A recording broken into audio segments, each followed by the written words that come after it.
ఓ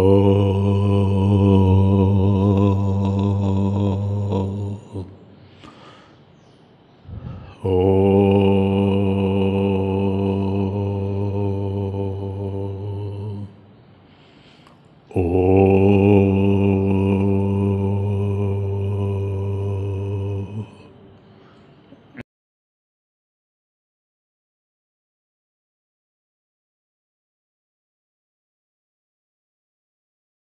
యం బ్రహ్మా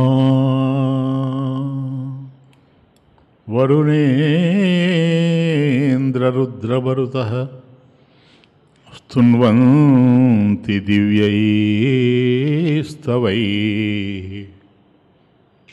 వేదైః సాంగపదక్రమోపనిషదైః గాయంతి యం సామగాః ధ్యానావస్థిత తద్గతేన మనసా పశ్యంతి యం యోగినః యస్యాంతం న విదుః సురాసురగణాః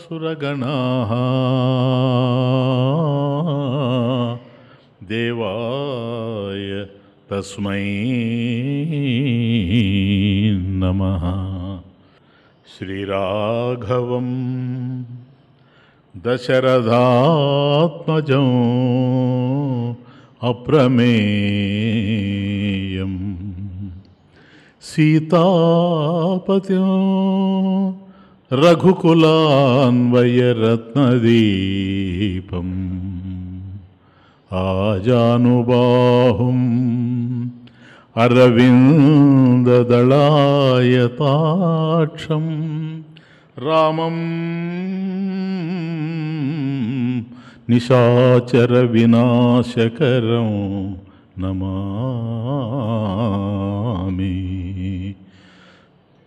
కృష్ణాయ వాసుదేవాయ దేవకీ నందనాయ చ నందగోపకుమారాయ గోవిందాయ నమో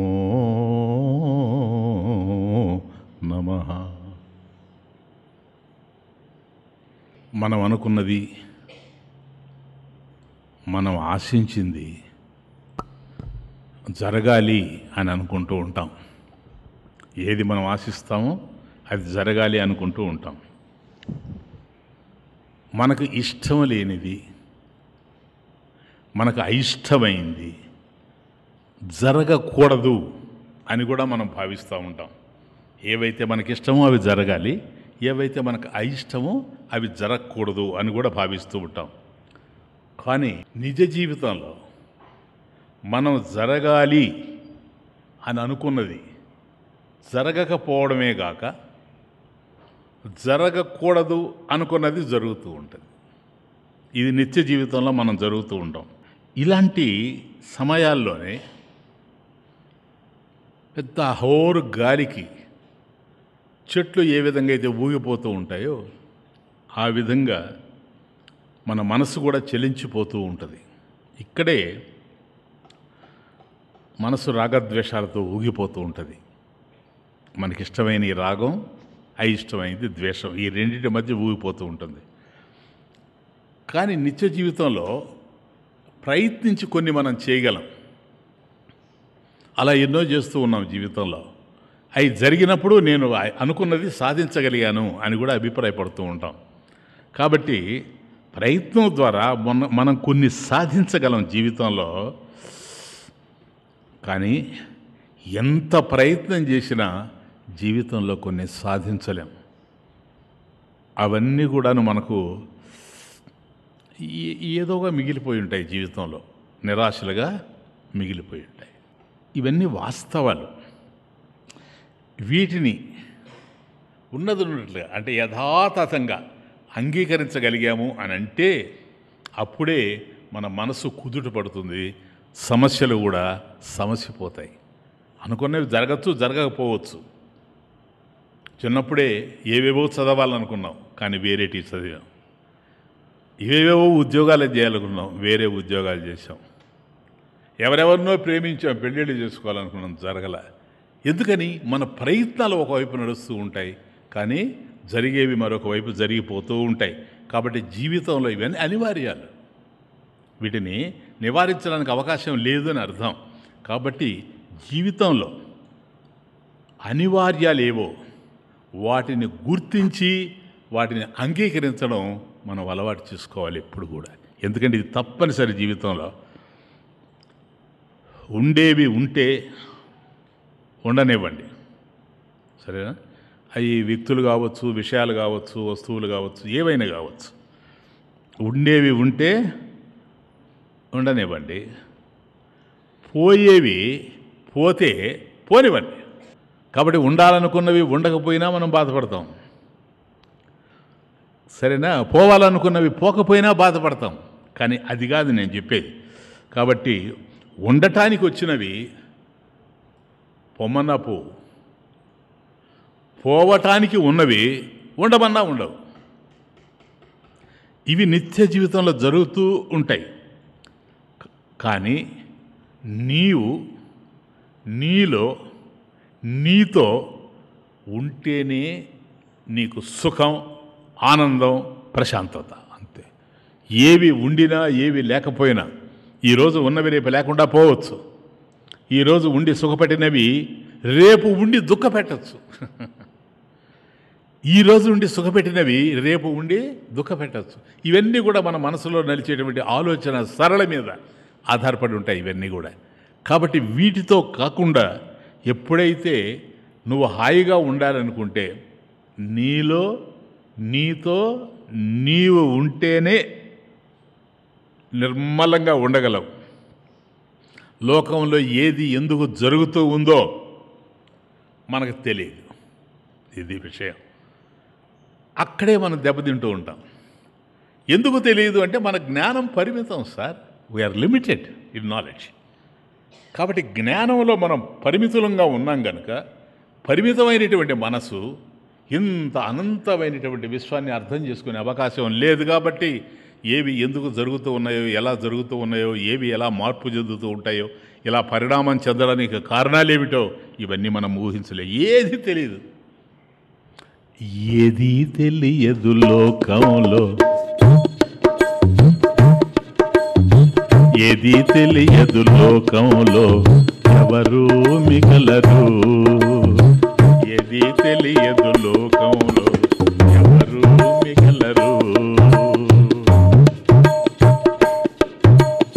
ఉండేదెవరు, పోయేదెప్పుడు. ఉండేదెవరు, పోయేదెప్పుడు. ఏది తెలియదు లోకంలో, ఎవరు మిగలరు. ఏది తెలియదు లోకంలో, ఎవరు మిగలరు.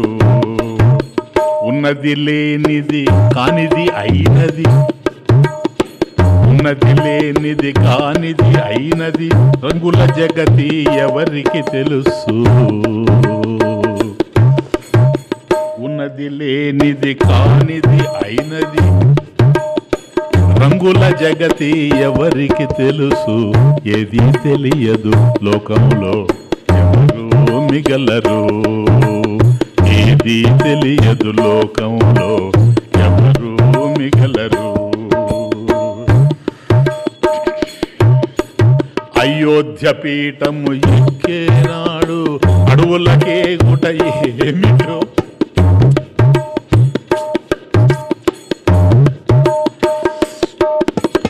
అయోధ్య పీఠము ఎక్కేనాడు అడవులకే గుట ఏమిటో.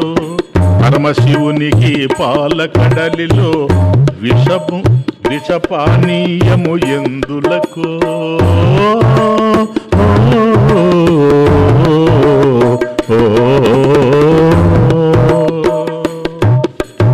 అయోధ్య పీఠము ఎక్కేనాడు అడవులకే గుట ఏమిటో.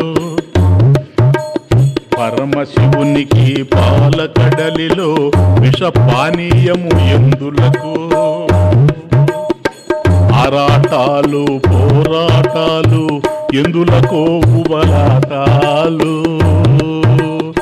ఆరాటాలు పోరాటాలు ఎందులకో ఉబలాటాలు. ఎవరిని విడిచిపెట్టని ఎవరిని విడిచిపెట్టని బాధల లోకం ఎక్కడిదో, ఎవరిని విడిచిపెట్టని బాధల లోకం ఎక్కడిదో. ఏది తెలియదు లోకంలో ఎవరు మిగలరు, ఏది తెలియదు లోకంలో ఎవరు మిగలరు. ఉండేదెవరు పోయేదెప్పుడు, ఉండేదెవరు పోయేదెప్పుడు. ఇది తెలియదు లోకంలో ఎవరు మిగలరు. కాబట్టి బాలకాండ అంతా చూస్తూ వచ్చాం. అంత నడిచినటువంటి రామాయణంలో అలా సడన్ ఉన్నట్లు ఉండి, అంటే తెల్లవారితే ఏదో జరగబోతుంది అనుకునేటప్పుడు జరగకూడదు జరిగింది. కాబట్టి పట్టాభిషేకం జరుగుతుంది రాముడికి అని అందరూ అభిప్రాయపడితే రాముడు అరణ్యవాసం పోవాల్సి వచ్చింది. క్లియర్నా? ఎవరు ఊహిస్తారు చెప్పండి? కాబట్టి ఎప్పుడు ఏది ఎలా జరుగుతుందో మనం ఊహించలేం. కానీ అలా జరిగిపోతూనే ఉంటాయి. కానీ ఇవి మాత్రం మనకు తెలిసేందుకు అవకాశం లేదు. ఎందుకంటే అనంతమైనటువంటి విశ్వం, ఇక్కడ ఎంతో జ్ఞానం ఉంది. కానీ పరిమితమైనటువంటి జ్ఞానంతో శోభించేటువంటి మనం ఇంత విశ్వాన్ని తెలుసుకునేటువంటి అవకాశమే లేదు. ఇది అందువల్ల వశిష్ఠ మహర్షి వస్తే భరతుడు వశిష్ఠుడితో అంటాడు, గురుదేవా ఇంక బయలుదేరాలి మనం రేపోతే కదా. అందుకని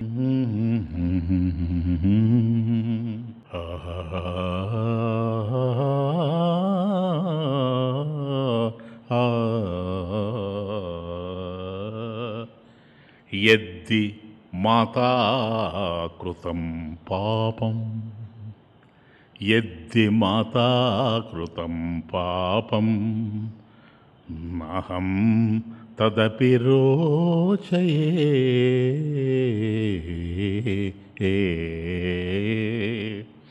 యద్ది మాతా కృతం పాపం నాహం తదపి రోచయే. ఇహస్థో వన దూరస్థం, ఇహస్థో వన దుర్గస్థం నమస్యామి కృతాంజలి.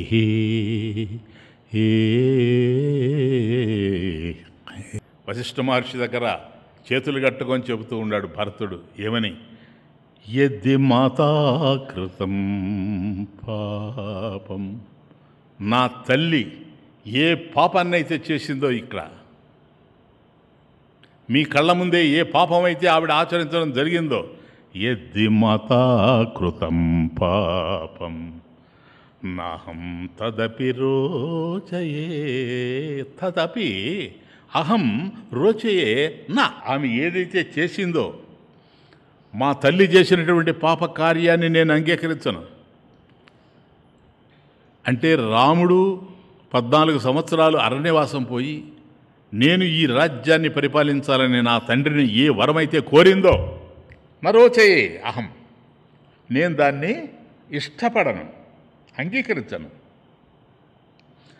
ఇహస్థ, అది ఇహస్థో వనదుర్గస్థం,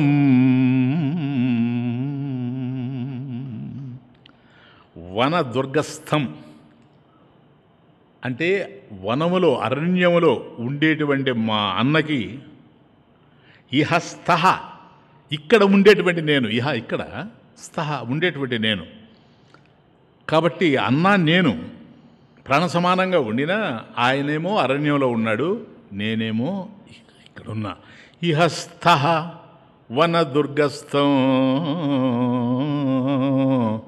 నమస్యామి కృతాంజలి. నా తల్లి చేసిన పాప కార్యాన్ని నేను అంగీకరించను. గురుదేవా, మీకు తెలుసు అరణ్యములో ఉన్నకి అన్నకి కృతాంజలి దోశలు గట్టి ఇహ ఇక్కడ ఉండేటువంటి నేను ఇహస్థ ఇక్కడ ఉండేటువంటి నేను నమస్కరిస్తూ ఉన్నా. ఎవరికైనా భోజనం పెట్టాలంటే మనం దగ్గర ఉండాలి కదా, ఆకలి తీర్చాలి, ఇతరులకు భోజనం పెట్టాలి, మనం ఉండాలి పక్కన. కానీ నమస్కరించడానికి నువ్వు దగ్గర ఉండాల్సిన అవసరం లేదు. తిరుమలలో భగవంతుడు ఉన్నాడు, బాలాజీ ఇక్కడి నుంచే దండం పెడతాడు, అయిపోద్ది. కాబట్టి నమస్కారంలో ఉండేటువంటి గొప్పతనం అది. కానీ నా పరిస్థితి ఎట్లా ఉందో గురుదేవ అర్థం చేసుకో.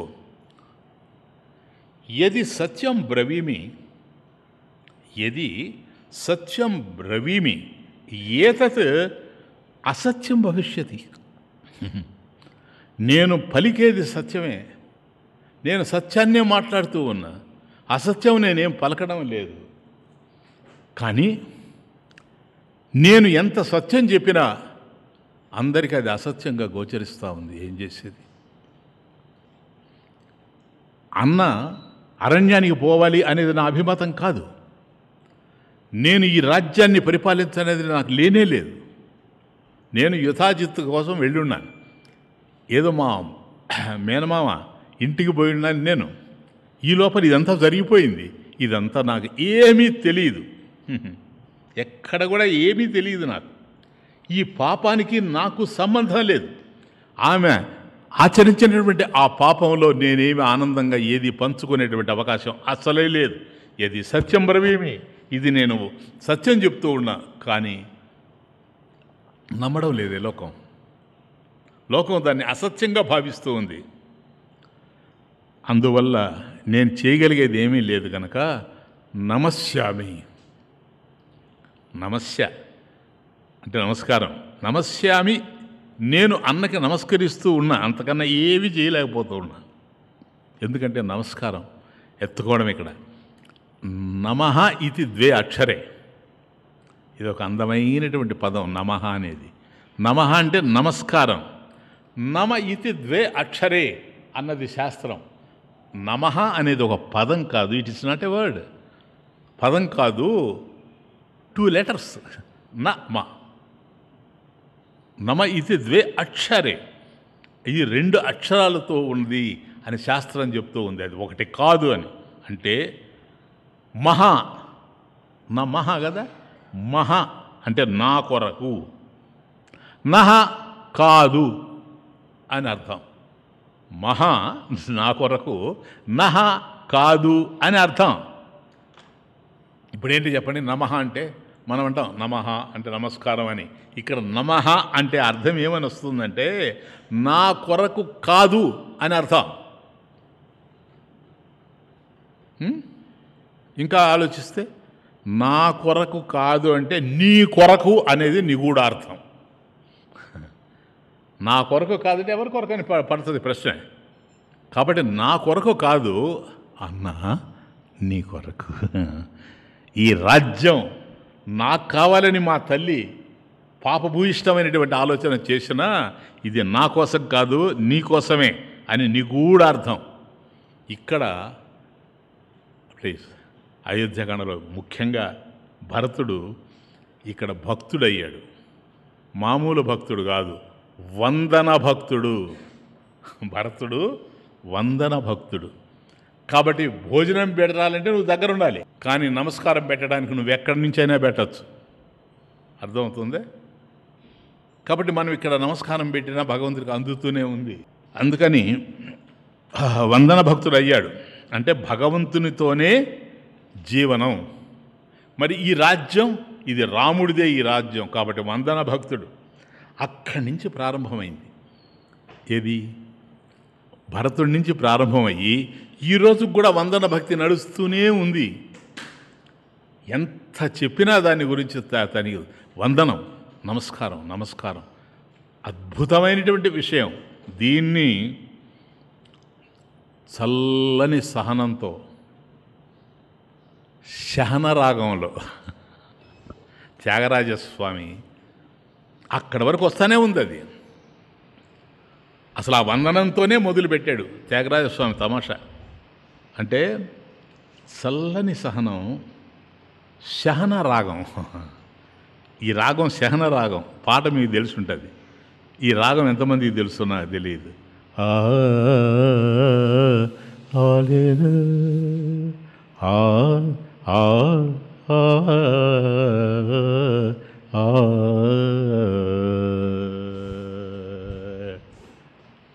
వందనము రఘునందనా,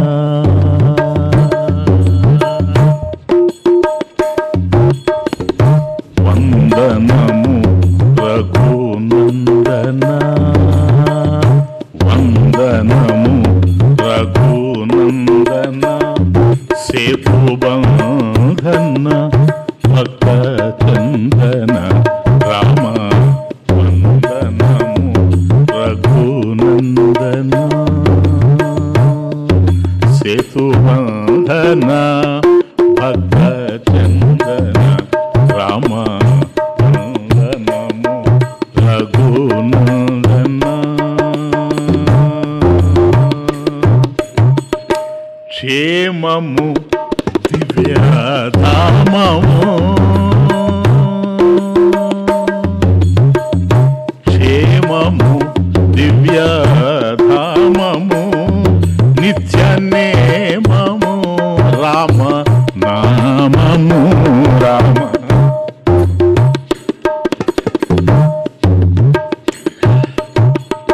క్షేమము దివ్యధామము,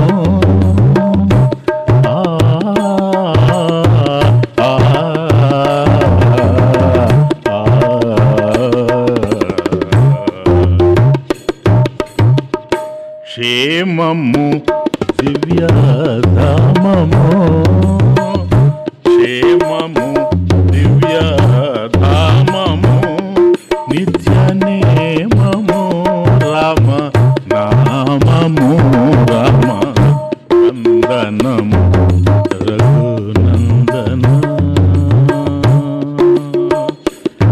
సేతుబంధన భక్త చందన రామ, వందనము రఘునందనా. వింటిని నమ్ముకుంటిని,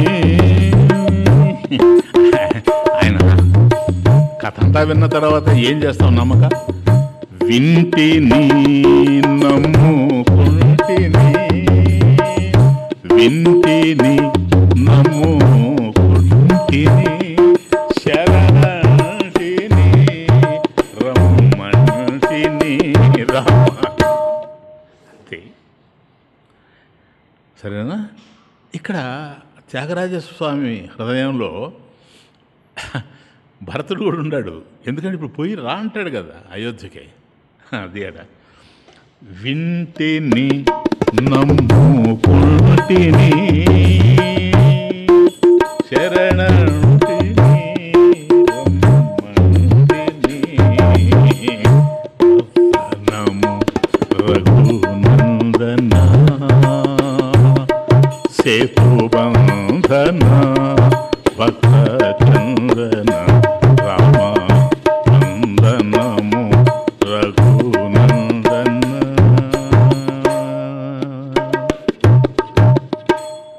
ఓడను భక్తి వీడను,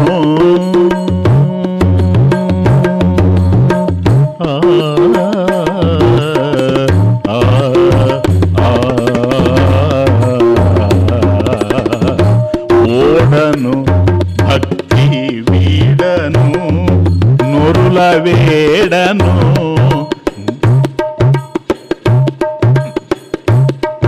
నొరుల వేడను, నీ వాడను రామ, వందనము రఘునందనా,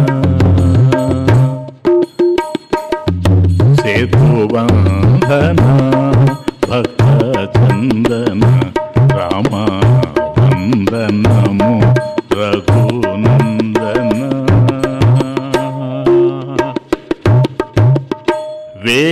వేగరా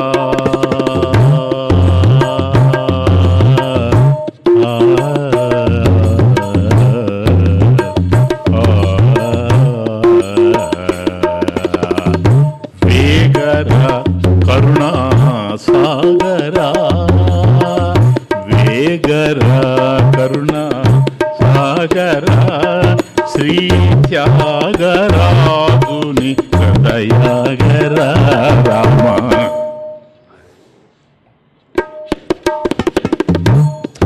వేగరా కరుణా సాగరా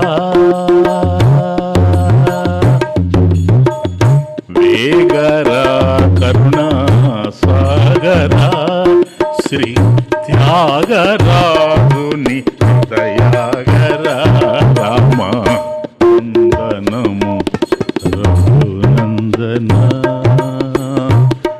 సేతుబంధన భక్త చందన రామ వందనము రఘునందన అని ఇక్కడి నుంచే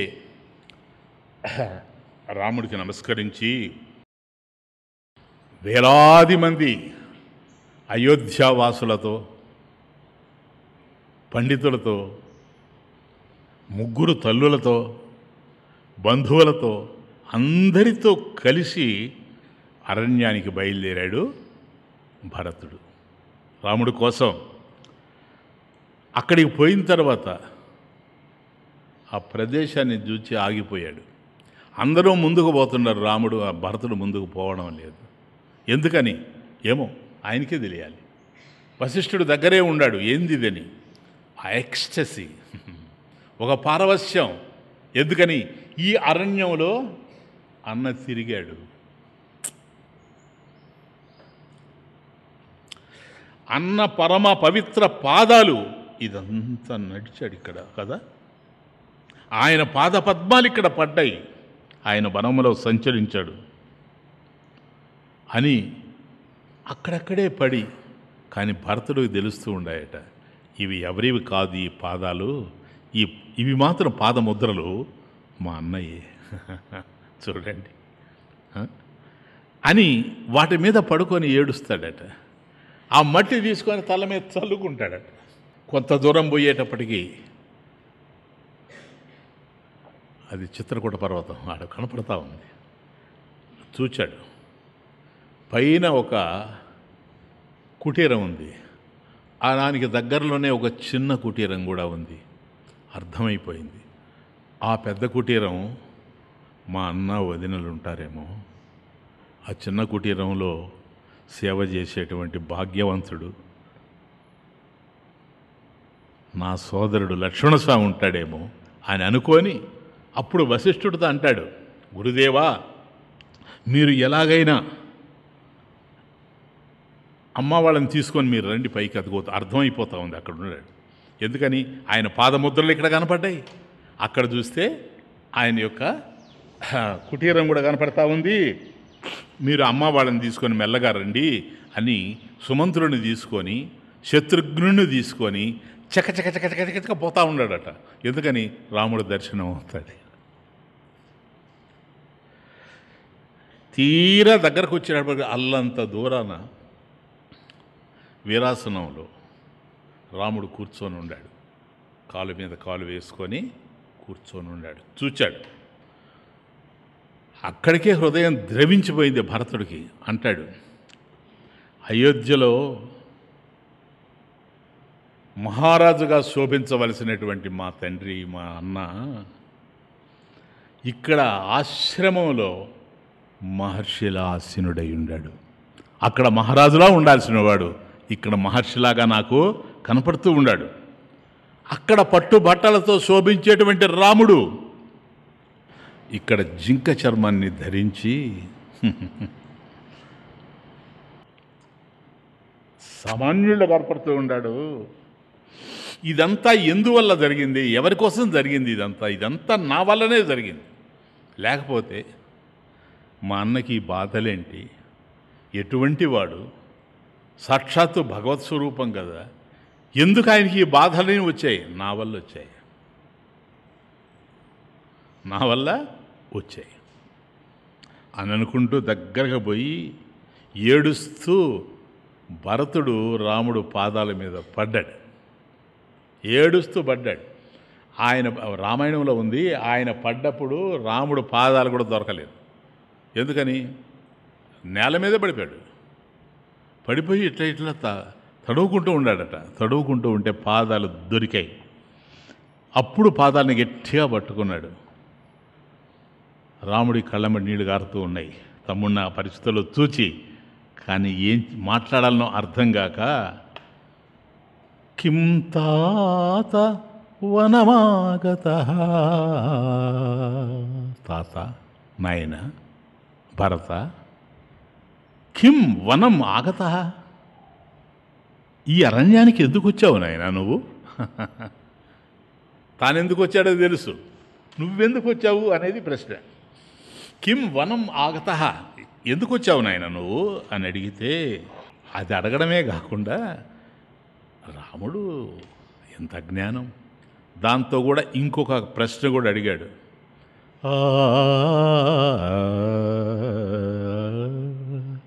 కచ్చిత్ ధారయతే తాత, కచ్చిత్ ధారయతే తాత రాజా యత్విమాహాగతః. కచ్చిత్ ధారయతే తాత రాజా యత్ త్వం ఇహ ఆగతః. నాయన నీవిక్కడికి వచ్చావే, త్వం ఆగతః. కశ్చిత్ ధారయతే రాజా. నాన్న ఆరోగ్యంగా ఉన్నాడు కదా, అయిపోయింది. మొదట అసలు రాముడే అన్నది. కశ్చిత్ ధారయతే తాత రాజా యత్వం ఇహ ఆగతః యదాగతః. నువ్వు ఇక్కడికి వచ్చావే నాయన, నాన్న జీవించి ఉన్నాడా అనేది అర్థం. జీవించి ఉన్నాడు కదా. కశ్చిన్నదీనః సహసా రాజా లోకాంతరం గతః. ఈయనే చెప్పేశాడు విషయం. నాయన నీవిక్కడికి వచ్చావే, మన తండ్రి దశరథ మహారాజు జీవించి ఉన్నాడా చెప్పు. ఆగాడు. లేక కచ్చిన్న దీన సహసా, రాజు దీనుడై అంటే దుఃఖాన్ని అనుభవిస్తూ పరలోకం లోకాంతరం గతః, పరలోకానికి పోయాడా నాయన. ఎందుకు, లేకపోతే ఎట్లా వచ్చావు నువ్వు ఇక్కడికి? ఇట్లా నాన్న ఉంటే రానివ్వడే నిన్ను అనేది అర్థం. ఏం జరిగింది చెప్పు. భరతుడు అంటాడు, రెండు పాదాలు పట్టుకొని, ఆర్యం తాతః పరిత్యజ్య కృత్వా కర్మసు సుదుష్కరం. అన్నా పూజ్యుడా ఆర్యం,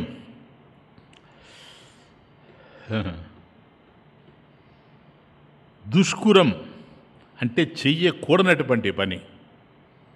చెయ్యకూడనటువంటి పని ఏదో సుదుష్కరం కర్మ కృత్వా, చెయ్యకూడనటువంటి పని చేసి, తాతః ఆర్యం పరిత్యజ్య నిన్ను విడిచిపెట్టి ఉండలేక నువ్వు అరణ్యానికి పోయావు. నీకు దూరమై తండ్రి బ్రతకలేక గతః స్వర్గం మహాబాహో, గొప్ప బాహువులు కలిగినటువంటి మన తండ్రి దశరథ మహారాజు పుత్ర శోకాభిపీడిత. కాబట్టి పుత్రుని యొక్క శోకం అంటే గొప్ప బాహువులు కలిగినటువంటి మన తండ్రి పూజ్యుడమైనటువంటి నిన్ను, ఆర్యం పూజ్యుడమైనటువంటి నిన్ను అడవికి పంపి, అన్నా చేయ శక్యం కాని పనిని చేసి, సుదుష్కరం కర్మ కృత్వా చేయకూడనటువంటి పనిని చేసి పుత్ర శోకాన్ని భరించలేక, అది పీడిత, పుత్ర శోకాభిపీడిత. కాబట్టి పుత్ర శోకాన్ని, ఆయనకి ప్రాణ సమానమైనటువంటి నిన్ను దూరం చేసుకొని బ్రతకలేక స్వర్గం గతః, అది భరించలేక నాన్న స్వర్గస్థుడయ్యాడు అని చెప్పగానే రాముడు, లక్ష్మణుడు అందరూ బోరని ఏడ్చారు అక్కడ. అంటే ఊహించలేకపోయాడు, ఈ మాత్రానికి ఇట్లా అయిందా, నాన్న చనిపోయాడా, ఇంక నాన్న లేడా, నేను పోతే కనిపించడా, నాకు ధర్మోపదేశం చేయడా అని రాముడు బోరని ఏడిస్తే లక్ష్మణుడు ఏడ్చాడు. ఇంకా ముగ్గురు తల్లులు ఉన్నారు కనుక వాళ్ళు ఎట్లాగో ఏడుస్తూనే ఉండారు. అప్పుడు అందరూ కలిసి నదీ స్నానం చేయాలని మందాకిని నది దగ్గరికి వెళ్ళి నదీ స్నానం చేసి తండ్రికి పిండ ప్రదానం చేశారు. కాబట్టే ఇంక చేయగలిగేది ఏమీ లేదు కనుక పోయాడు కనుక పిండ ప్రదానం చేశారు. అక్కడి నుంచి తిరిగి వచ్చారు. వచ్చిన తరువాత రాముడు భరతుణ్ణి దగ్గరగా పిలిచి, నాయన ఇట్రా,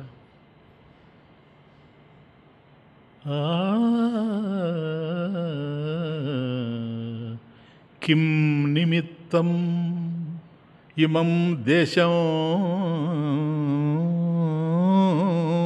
కిం నిమిత్తమిమం దేశం కృష్ణాజిన జటాధరః హిత్వా రాజ్యం ప్రతిష్ఠః త్వం తత్సర్వం వక్తుమర్హసి, తత్సర్వం వక్తుం అర్హసి. నాయన ఇది నువ్వు నాకు చెప్పాలి భరత. ఏంటి? ఇమం దేశం, ఈ దేశానికి, ఈ ప్రదేశానికి, కిం నిమిత్తం, దేనికోసం, ఏ కారణం, ఏ కారణంగా నీవు కృష్ణాజినం అంటే జింక చర్మాన్ని చుట్టుకొని ఎట్లొచ్చాడో చూసారా? ఎందుకంటే రాముడు ఎట్లా పోయాడు అని గుహుడే చెప్పేశాడు అక్కడ. అందుకని రాముడులాగానే వచ్చాడు ఆయన కూడా, జటాధరుడై వచ్చాడు కనుక కృష్ణాజనం చుట్టుకొని జటాధరుడై హిత్వా రాజ్యం త్వం, త్వం నీవు రాజ్యం హిత్వా రాజ్యాన్ని విడిచిపెట్టి ఇక్కడికి ఇహ ప్రవిష్ట, ఇక్కడికి వచ్చావు కదా నువ్వు. కాబట్టి ఎందుకు వచ్చావు, రావడానికి కారణం ఏమిటి, ఈ జింక చర్మం ఎందుకు కట్టుకున్నావు, ఈ జటాజూటం ఎందుకు ధరించావు, ఇంత దూరం కాలినడకతో ఎట్లా వచ్చావు నాయన? తత్ సర్వం, అదంతా, తత్ సర్వం వక్తుమర్హసి, నాకు చెప్పు నాయన, ఏది దాచిపెట్టుకోకుండా అంతా నాకు చెప్పు, తత్సర్వం అని అన్నాడు. అప్పుడు భరతుడు అంటాడు, ఏం చెప్తాడు పాప,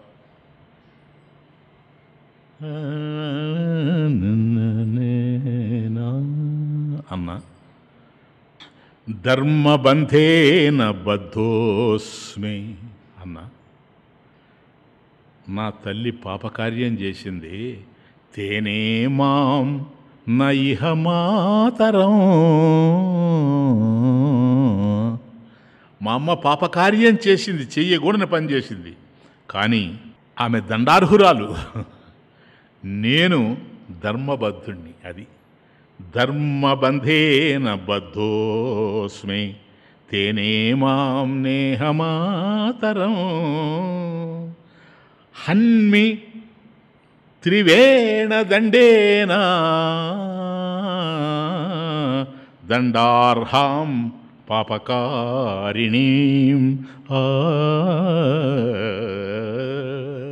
అన్న.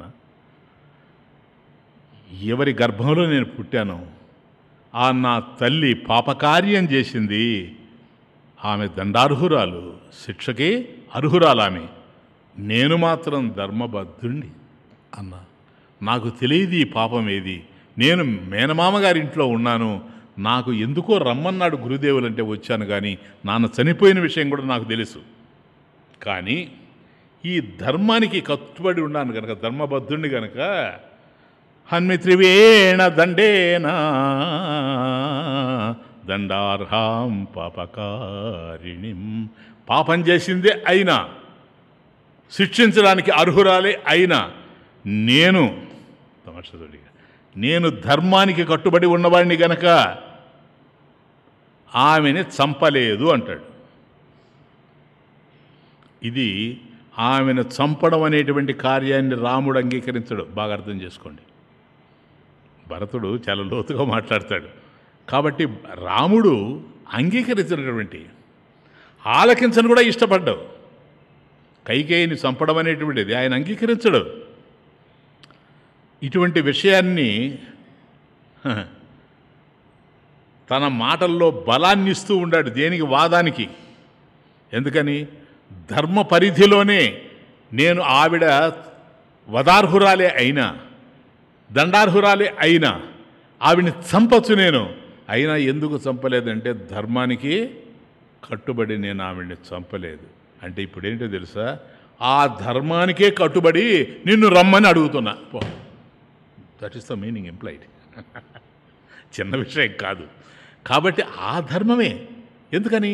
రాముడికి ధర్మం తప్ప రెండవది తెలియదు. కాబట్టి ధర్మానికి విరుద్ధంగా ఉండేటువంటి దాన్ని దేన్ని రాముడు అంగీకరించడు. కనుక ఆ ధర్మానికి కట్టుబడే నేను రమ్మంటున్నాను అని అంటూ ఏడుస్తూ రాముడు పాదాలు పట్టుకొని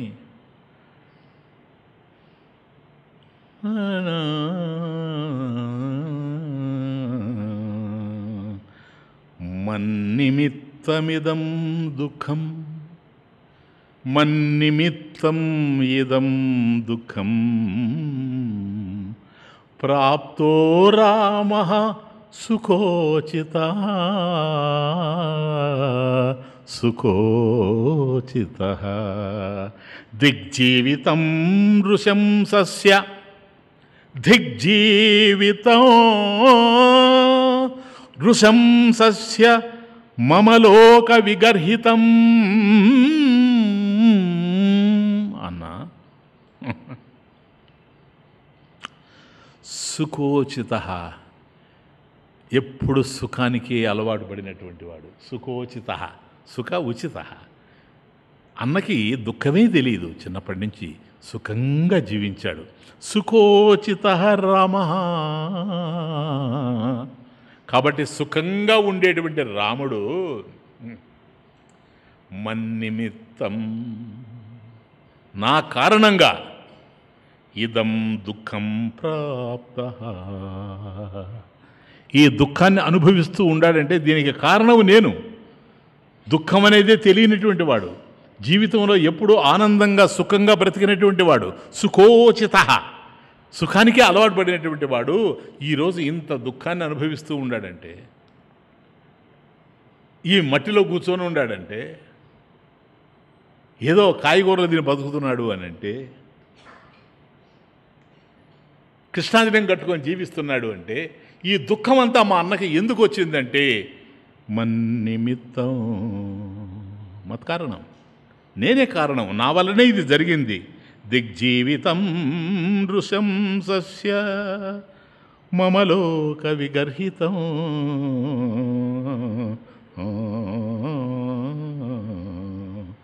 లోక విగర్హితం, లోకం చేత ఎవడైతే నిందింపబడుతూ ఉన్నాడో, లోకం ఎవరినైతే చిదిరించుకుంటూ ఉందో, లోకం ఎవరినైతే అసహ్యించుకుంటూ ఉందో, అటువంటి నృశంసస్య, క్రూరుడనైనటువంటి నా జీవితం, మమ జీవితం ధిక్, చే, అదొక జీవితమే కాదది.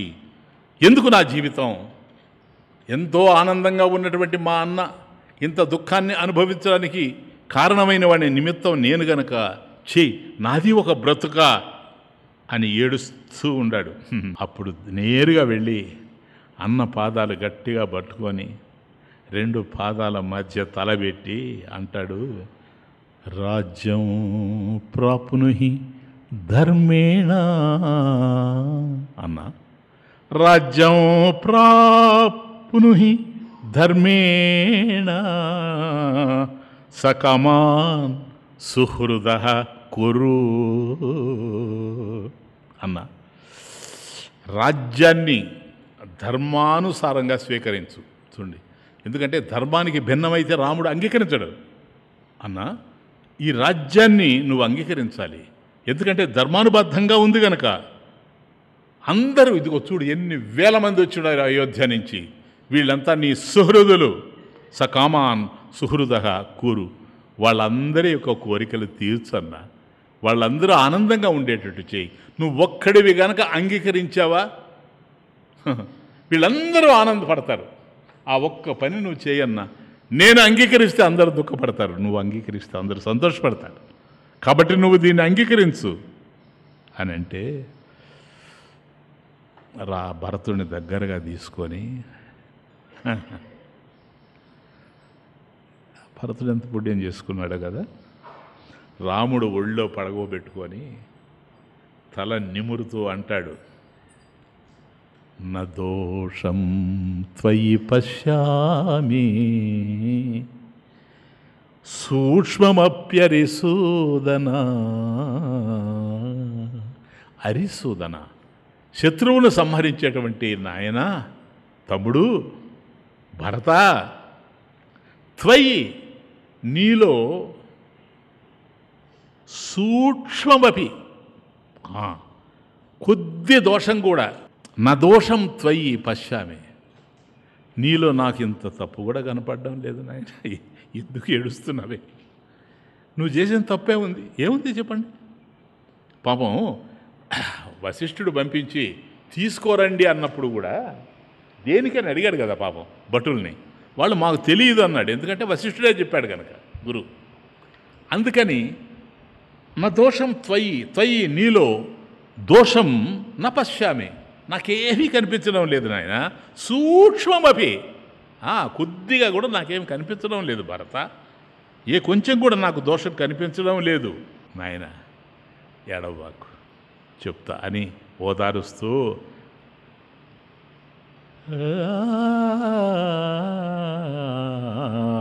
పున్నామో నరకాత్ యస్మాత్, పున్నామో నరకాద్యస్మాత్,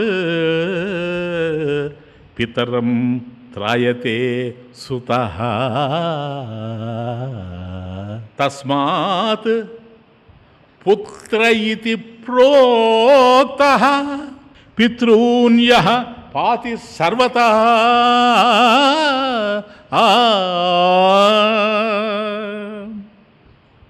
నాయన, పుత్ అనే నరకం ఒకటి ఉంది.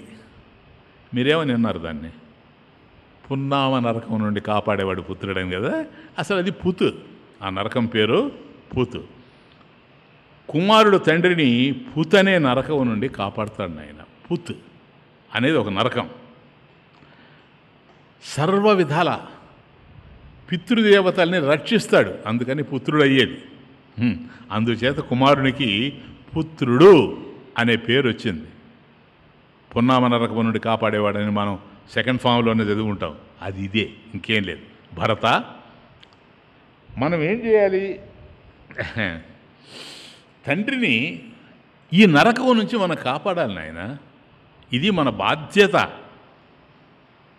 నేను ఇక్కడ ఉండి, ఈ అరణ్యంలో నేనుండి నా ధర్మాన్ని నేను నిర్వర్తిస్తూ పోతాను. నీవు అయోధ్యలో ఉండి నీ ధర్మాన్ని నువ్వు నిర్వర్తిస్తూ ఉండు, సరేనా? మనిద్దరం ఆచరించే ధర్మం వల్ల మన తండ్రి గారికి మేలు జరుగుతుంది నాయన, ఇంకేమీ లేదు. ఆయన పున్నామ నరకం నుండి కాపాడబడతాడు. కాబట్టి ఇది నువ్వు చేయి భరత.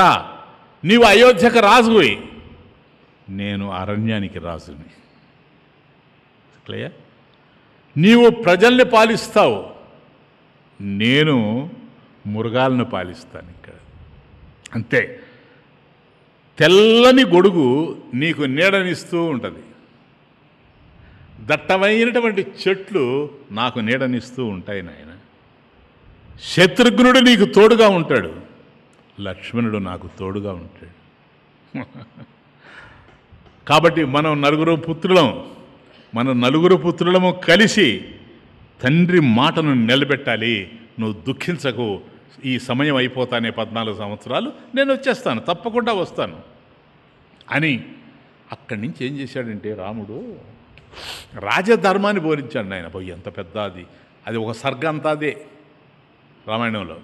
రాజధర్మం, రాజు ఎట్లా ఉండాలి, ఎవరెవరితో ఎట్లా ఉండాలి, ఎవరిని ఎలా దండించాలి, ఎవరిని ఎలా ప్రేమించాలి, ఇవన్నీ కూడాను మనకు ఈ ట్యాక్సెస్, పన్నులు గిన్నెలు అన్నీ చెప్పుకుంటూ పోయాడు.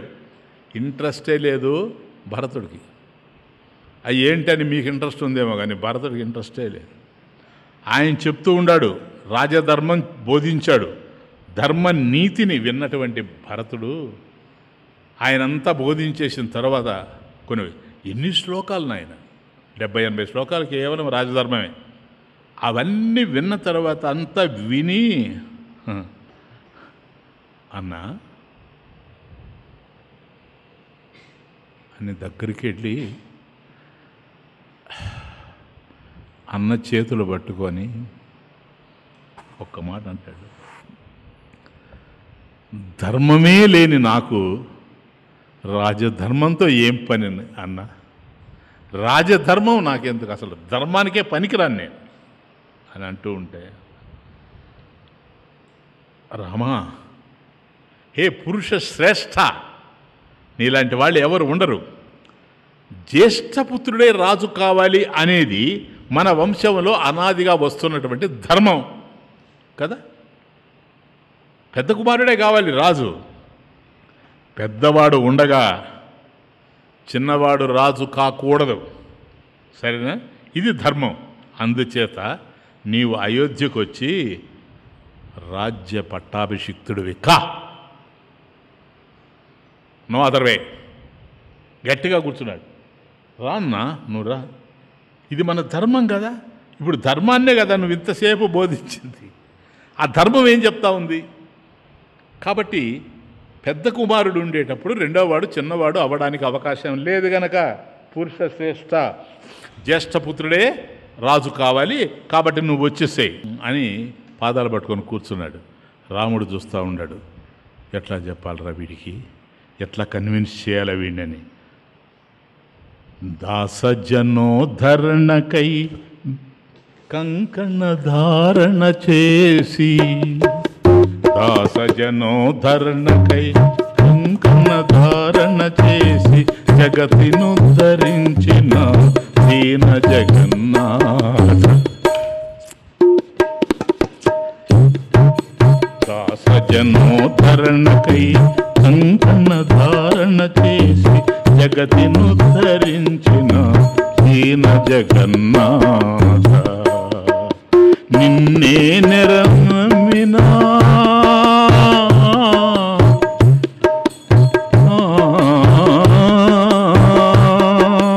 నిన్నే నిరనమ్మిన నీ కొరకే బ్రతికినా, నిన్నే నెరనమ్మిన నీ కొరకే బ్రతికిన నీ దాసుని బ్రోచుటకు నీ దాసుని బ్రోచుటకు జాగెందుకు రాఘవ.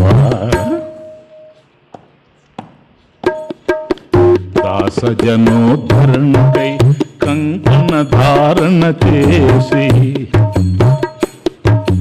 దాసజనోద్ధరణకై కంకణ ధారణ చేసి జగతిని ఉద్ధరించిన దీన జగన్నాథ.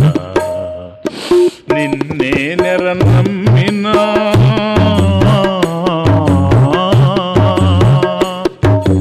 నిన్నే నిరనమ్మిన నీ కొరకే బ్రతికిన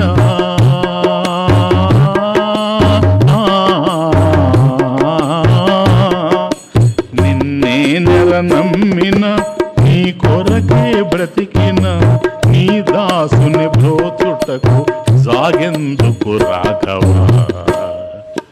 కదలలేని బండ బ్రతుకు కదిలించావు, కదిపి మదిని ఇంతలో కనుమరుగయ్యా. కదలలేని బండ బ్రతుకు కదిలించావు, కదిపి మదిని ఇంతలో కనుమరుగయ్యావు. కదలలేని బండ బ్రతుకు కదిలి వెతుకులాట ఎంత కాలం, ఈ గంతలాట దేనికోసం, వెతుకులాట ఎంత కాలం, ఈ గంతలాట దేనికోసం. కలతపడిన మనసులో మర్మమును తెలుసుకో, కలతపడిన మనసులో మర్మమును తెలుసుకో. కదలలేని బండ బ్రతుకు కదిలించావు, కదిపి మదిని అంతలో కనుమరుగయ్యావు. కదలలేని బండ బ్రతుకు కదిలించావు, కదిపి మదిని అంతలో కనుమరుగయ్యా. అన్న, మా అమ్మ మాట మన్నించి నువ్వు నాకు రాజ్యాన్ని వదిలేశావు, అంతేనా అన్నా? దానిని తిరిగి నీకు ఇచ్చేస్తున్నా. భరతుడు, మా అమ్మ చెప్పిందని కదా నువ్వు ఇచ్చేసావు నాకు ఆ రాజ్యాన్ని, మా తల్లి మాట మన్నించి నువ్వు నాకు రాజ్యాన్ని ఇచ్చావు అన్నా, ఆ రాజ్యాన్ని నీకు ఇచ్చేస్తున్నా, స్వీకరించు అని దండం పెట్టాడు. ఇంకేం చేయలే, పాదాలపై పడి ఏడ్చాడు. అప్పుడు రాముడు అంటాడు, భరత ఆ ఏడుస్తుంటే తమ్ముడిని పట్టుకొని,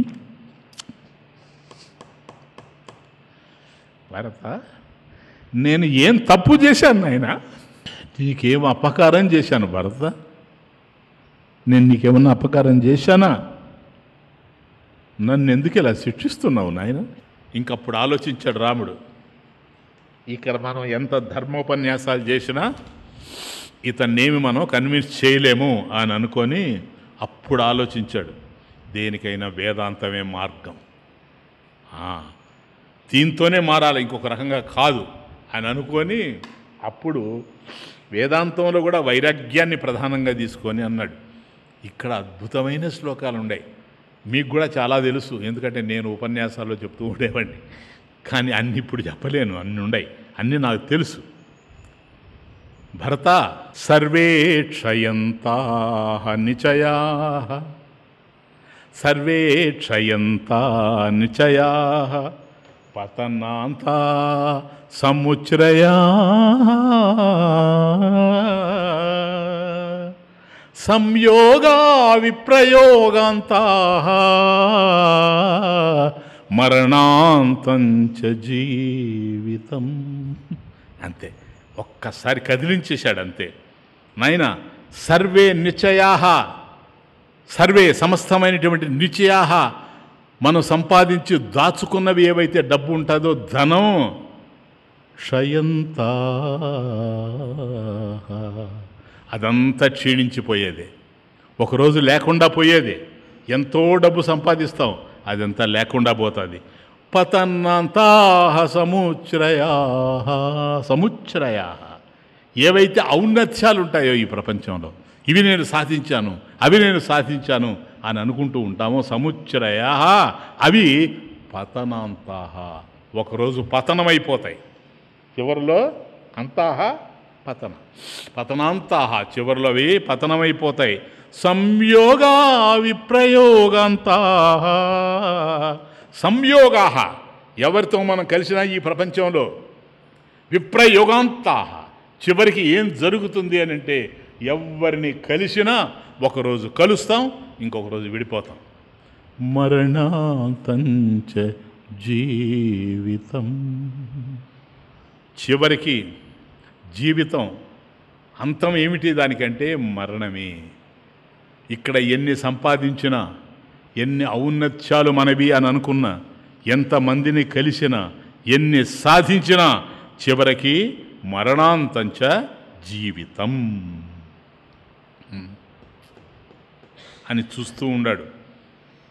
ఏందో ఆలోచిస్తున్నాడే భరతుడని మళ్ళీ అన్నాడు వెంటనే, ఇక్కడ అవకాశం ఇవ్వకుండా, యదా ఫలానాం పక్వానాం, యదా పక్వానాం ఫలానాం, యథా ఫలానాం పక్వానాం నాన్యత్ర పతనాద్ భయం. ఏవం నరస్య జాతస్య నాన్యత్ర మరణాద్ భయం. నాయనా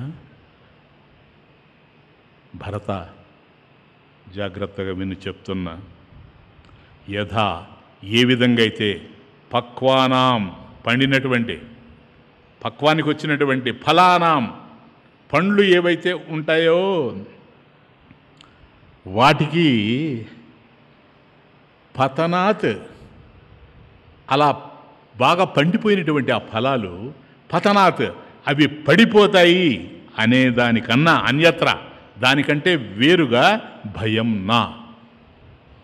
కాబట్టి బాగా పక్వానికి వచ్చినటువంటి పండ్లకి భయం ఏమిటి అంటే, నేను ఏ క్షణాన పడిపోతాను, ఎందుకని పక్వమైపోయాను కనుక. కాబట్టి ఏ క్షణాన నేను రాలిపోతానో అనేటువంటి భయమే ప్రధానంగా ఉంటుంది. అట్లాగే ఏవం, ఈ విధంగా నరస్య జాతస్య, జాతస్య పుట్టినటువంటి నరస్య నరులకు ఏముంటుంది చెప్పండి? నాన్యత్ర మరణాత్ భయం. మరణాత్, మరణం కంటే అన్యత్ర మరొకటి భయం అనే భయము నా లేదు పో. కాబట్టి బాగా పక్వానికి వచ్చినటువంటి పండుకి ఒకే భయం ఉంది, నేను ఎప్పుడు రాలిపోతాను అని. అట్లాగే పుట్టినటువంటి ప్రతి మనిషికి కూడాను ఏది ఉండదు, ఏదో ఒకరోజు నాకు మరణం వస్తుంది. ఎందుకంటే మరణానికి ఒక కాలం అనేది లేదు నాయన, వయసు అనేది లేదు, సరేనా? ఎప్పుడైనా చచ్చిపోతారు. కాబట్టి ఎవరు ఎప్పుడు ఎక్కడ ఎలాగైనా చచ్చిపోయేటువంటి అవకాశం ఉంది కనుక పుట్టిన ప్రతి మనిషి జాతస్య మరణం ధ్రువం, పుట్టిన ప్రతి ఒక్కడు చచ్చిపోతాడు కనుక ఈ విషయంలో నాయన ఇంకొక భయం లేదు, ఈ చావు అనేటువంటి భయం ఉంది. బ్రతికున్నంత కాలం ఈ భయం ఉంటుంది, అది విషయం అని చివరిగా అట్లా ఆలోచిస్తూ భరతుడు ఏడుస్తూ ఉంటే, ఆత్మానమనుశోచత్వం, ఆత్మానం అనుశోచహత్వం. నాయన కిమన్యమనుశోచసి ఆయుస్తే హీయతే యస్య స్థితస్య చ గతస్య చ. రాముడు, నాయన ఒక మాట విను భరత. స్థితస్య చ, ఒక మనిషి నిలబడి ఉన్నాడు అనుకో, స్థితస్య చ నిలిచి ఉన్న, గతస్య చ పోతూ ఉన్నా నడిచి, నిలిచి ఉన్నా పోతూ ఉన్నా, స్థితస్య చ గతస్య చ యస్య ఆయు, ఎవరి యొక్క ఆయుష్ ఉందో, తే ఆయు నీ ఆయుష్, హీయతే హీయతే క్షీణించిపోతూ ఉంటుంది నాయన, అది నిలవదు. నడుస్తూ ఉండు, నీ కూడా చావు నడుస్తుంది. కూర్చో, నీతో పాటే చావు కూర్చుంటుంది. పడుకో, నీతో పాటే చావు పడుకుంటుంది. తిను, నీతో పాటే చావు తింటుంది. చచ్చిపో, నీతో పాటే చావు చనిపోతుంది. కాబట్టి చావు ఎప్పుడు నీతో తోడుగానే ఉంది. ఆత్మానం అనుశోచత్వం, త్వం నీవు ఆత్మానం నిన్ను గురించి అనుశోచ దుఃఖించు నాయన. ఇటువంటి జీవితమే, ఇది ఏమైపోతుంది, మనం ఎప్పుడు చచ్చిపోతాము అని దుఃఖించు నాయన, అని బాధపడు. అంతేగాని కిమన్యం అనుశోచసి, కిం అన్యం అనుశోచసి, వేరే వేరే దాని గురించి ఎందుకు నాయన దుఃఖిస్తావు నువ్వు? చూడండి అంత విచిత్రమైన విషయం. ఎందుకంటే మనకి ఎవరికి దుఃఖం వచ్చినా నాయన, ఈ దుఃఖం ఎందుకు వచ్చిందని ఒక్కసారి ఆలోచించండి, తెలుస్తుంది. ఏదైనా కావచ్చు, కానీ మరణం మాత్రం ఉండదు. దీన్ని ఆలోచించాం. కానీ రాముడు చెప్పేది ఏంటంటే, నువ్వు ఆలోచించాల్సింది మరణం నాయన. నాకు ఆయన డబ్బు ఇవ్వాలా, రేపు ఇస్తాడో ఇవ్వడో అనే ఆలోచన నీకు ఉండొచ్చు, కానీ రేపు మరణం వస్తే ఏం చేస్తావు? దీన్ని ఆలోచించు. కిమన్యం అనుశోచసి, అది ఆయన ఆత్మానం అనుశోచత్వం కిమన్యం అనుశోచి. కాబట్టి నిన్ను గురించి నువ్వు ఆలోచించకుండా ఏదో ఏదో ఆలోచిస్తూ ఉండవు. యస్య ఆయు తే ఆయు హీయతే, నీ యొక్క ఆయుష్ ఎప్పుడు క్షీణించిపోతుందో నీకు తెలియదు. స్థితస్య చ గతస్య చ, నువ్వు కూర్చొనున్నా పోతుంది, నువ్వు నడుస్తూ ఉన్నా పోతుంది. ఏమంటావు ఇప్పుడు? చచ్చే దేహం నిలవదు, ఎవరిని చావు వదలదు ఎన్నడైనా. చచ్చే దేహం నిలువదు, ఎవరిని చావు వదలదు ఎన్నడైనా. కలిసి రావు దేహాలు, కలిసిపోవు కాయాలు ఎప్పుడైనా. అది ఎక్కడో దశ ఏమిటో, అది ఎక్కడో దశ ఏమిటో. బతుకేమిటి చావెవరికి తెలియదు, తెలిసి రాదు. పుట్టుట ఏడుపు, పెరుగుట ఏడుపు, తరుగుట ఏడుపు, తరలుట ఏడుపు. బ్రతుకేమిటి చావెవరికి తెలియదు, తెలిసి రాదు. శ్వాసకు శ్వాసకు నడుమ ఆశ ఒక్కటే ఉంది. శ్వాసకు శ్వాసకు నడుమ ఆశ ఒక్కటే ఉంది, బ్రతకాలని. శ్వాసకు శ్వాసకు నడుమ ఆశ ఒక్కటే ఉంది, బ్రతకాలని. ఆశ అల్లాడితే ఆయువాపుతుందా ప్రాణాన్ని. ఆశ అల్లాడితే ఆయువాపుతుందా ప్రాణాన్ని.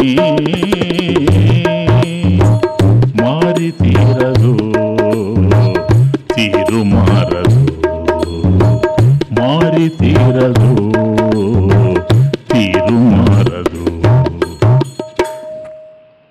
బ్రతుకేమిటి చావెవరికి తెలియదు, తెలిసి రాదు. భరత, ఈ వైరాగ్యం అంతా విన్న తర్వాత అప్పుడు అడుగుతున్నాడు భరతుడిని. ఏదో మార్పు కనపడుతుంది, చేంజ్. భరత, మనం ఊహించినట్లు అన్నీ జరగవు నాయన జీవితంలో. మనకు మనసుంది కనుక ఊహిస్తాం, మన మనసు చెప్పినట్టుగా అన్నీ జరగవు, దైవానుకూలంగానే జరుగుతాయి. సరేనా? ఇంట్రడక్షన్ అదే ఈరోజు ఇచ్చింది నేను మీకు. సరేనా? కర్మలు మన అధీనంలో ఉన్నాయి, కానీ కర్మ ఫలాలు మన అధీనంలో లేవు. కర్మని ఏవ అధికారహతే మా ఫలేష్. కర్మ చేయడంలో నీకు అధికారం ఉందే కానీ ఫలితంలో మాత్రం నీకు అధికారం లేనే లేదు. కాబట్టి ఈ విషయాన్ని అర్థం చేసుకో. నందచ్యుదిత ఆదిత్యే నందస్త్యస్తమితే రవో ఆత్మనో నావబుధ్యంతే మనుష్యా జీవితక్షయం. ఆదిత్యే ఉదిత అంటే ఆదిత్యే ఉదితే, ఉదిత అంటాడు, ఉదితే అని మనం అర్థం చేసుకోవాలి. అంటే సూర్యుడు ఉదయించగానే నందంతు మనుష్యా నందంతు. కాబట్టి సూర్యుడు ఉదయించగానే సంతోషంగా నిద్రలేస్తారు. ఎందుకో తెలుసా? ఈరోజు ఏమేం చేయాలి, ఎక్కడెక్కడికి పోవాలి, ఎవరెవరితో మాట్లాడాలి, ఈ ఆలోచనలన్నీ కదులుతాయి.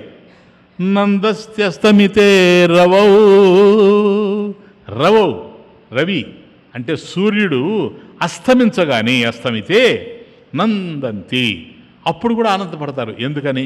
ఉదయం నుంచి ఈ పనులన్నీ చేశాము, ఇప్పుడు హాయిగా నిద్రపోతాము, ఆనందంగా నిద్రపోతాము అని ఆనందంగా వెళ్ళి పడుకుంటారు. అంతేగాని మనుష్యాః ఆత్మనః జీవితక్షయం నావబుధ్యంతే.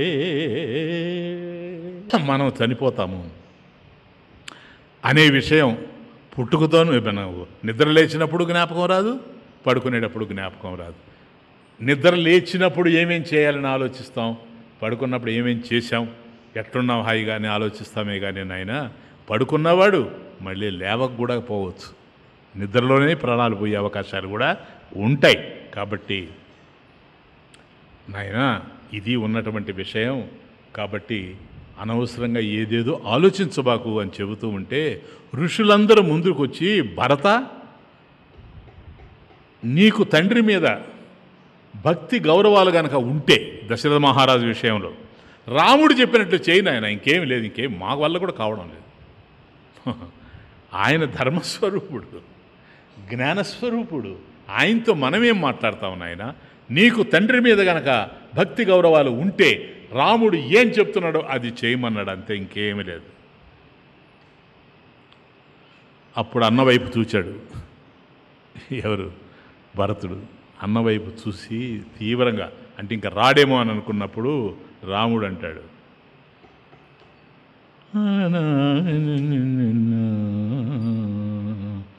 లక్ష్మీ చంద్రాత్ అపేయద్వా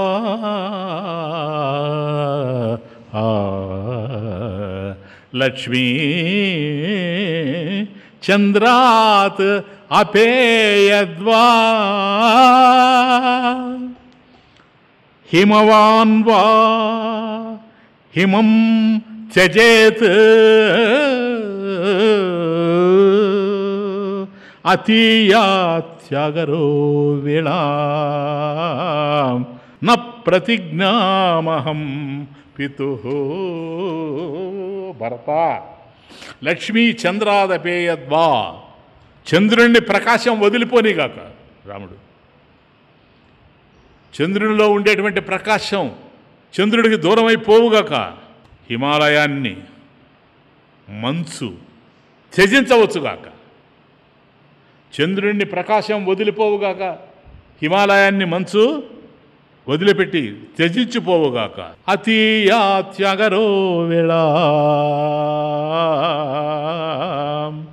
సముద్రం తీరాన్ని దాటవచ్చుగాక. న ప్రతిజ్ఞాం అహం పితుః, అహం పితుః ప్రతిజ్ఞాం నా, నాయన నేను తండ్రి ఆజ్ఞను మాత్రం అతిక్రమించను. అయిపోయింది. చెప్పాల్సినంత చెప్పాడు, చివరికి తన డెసిషన్ చెప్పాడు. కాబట్టి తండ్రి చెప్పాడు కనుక నేను వచ్చాను కనుక ఎట్టి పరిస్థితుల్లో మళ్ళీ నేను ఈ 14 సంవత్సరాల లోపల అయోధ్య వచ్చే ప్రశ్నే లేదు. ఏం చేయాలని అర్థం కాలేదు.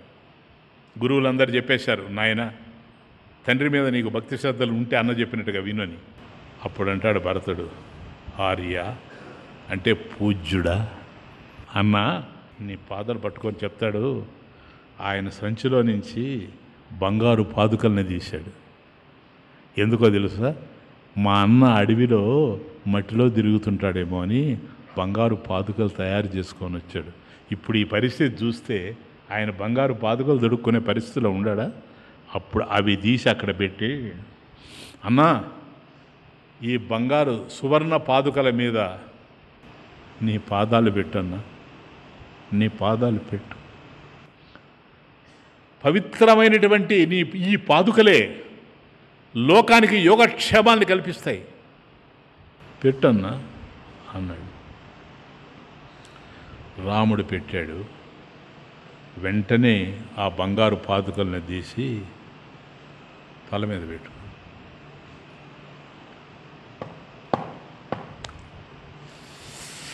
అన్నా నీ కోసం నిరీక్షిస్తూ ఉంటాను. నేను అయోధ్యలో ఉండను. అయోధ్యకు దగ్గరలోనే నందిగ్రామం ఉంది. ఆ నందిగ్రామంలో నేను ఉంటాను.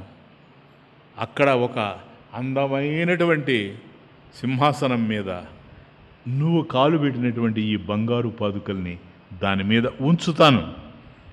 అన్నా, నీకోసం నిరీక్షిస్తూ ఉంటాను.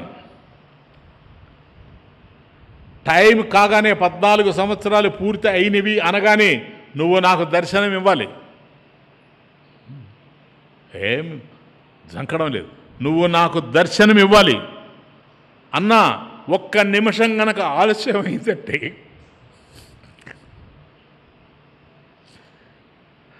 నేను అగ్ని ప్రవేశం చేస్తాను.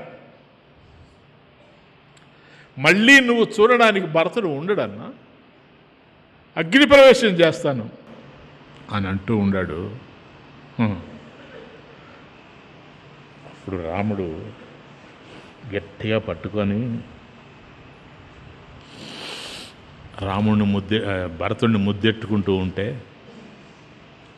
భరతుడు ఏడుస్తూ పైకి లేచాడు. తల మీద ఆ పాదుకలు, బంగారు పాదుకలు పెట్టుకున్నాడు. నందిగ్రామం వెళ్ళాడు. అందరు కదిలి వెళ్ళిపోతూ ఉండారు. కానీ మళ్ళీ భరతుడు నందిగ్రామం వెళ్ళేంత వరకు నాయన ఆ పాదుకలు తీనే లేదు, ఇట్లాగే పెట్టుకున్నాడు నందిగ్రామం వెళ్ళేంత వరకు. ఓం ఓం ఓం. ఇత్యార్షే శ్రీమద్ రామాయణే ఆదికావ్యే శ్రీమద్వాల్మీకీయే చతుర్వింశత్ సహస్రికాయాం సంహితాయాం శ్రీమదయోధ్యాకాండే ఏకోనవింశతి ఉత్తరశతతమః సర్గః అయోధ్యాకాండః సమాప్తః. ఓం ఓం పూర్ణమదః పూర్ణమిదం పూర్ణాత్ పూర్ణముదచ్యతే పూర్ణస్య పూర్ణమాదాయ పూర్ణమేవావశిష్యతే. ఓం శాంతి శాంతి శాంతి.